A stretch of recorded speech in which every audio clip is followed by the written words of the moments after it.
我覺得真正嘅放生就係放過自己，以前種種都係過去，唔好同而家過唔去。如果你將每一日當作生命中最後嘅一日，咁你就會放低好多好多無謂嘅執。人走茶涼係娛樂圈不變嘅定律，但許紹雄走後，佢個女做咗一個決定，可能要改寫呢個潛規則。究竟真正嘅放生係放過死者，定係放過仍然在生嘅自己？今日係歡喜哥77歲生忌，佢個女許慧晶喺 IG 寫低咗一段話，睇到人心都實埋。佢話：爸爸，今日係你生忌，呢幾日好唔真實，我就當你去咗開工 B 組 ready。哇！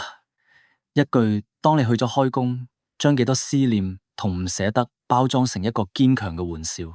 娛樂圈好現實，但呢一刻人情味蓋過咗一切。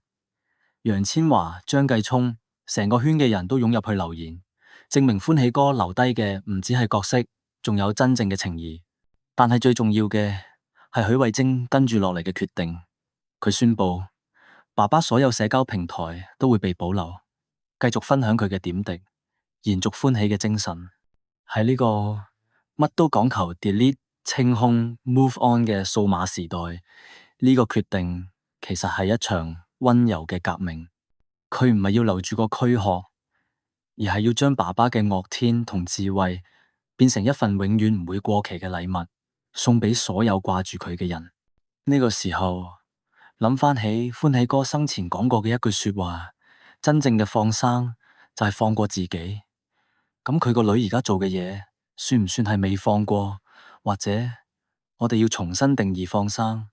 真正嘅放生可能唔係忘記，唔係刪除，而係揾到一個方法同思念共存，將最痛嘅傷口轉化為最強大嘅力量。許慧晶唔係冇放過佢爸爸，佢係選擇用一種更勇敢嘅方式去完成爸爸最後一個角色，就係永遠活喺大家心中嘅歡喜哥。呢個先係對人走茶涼最有力嘅反擊。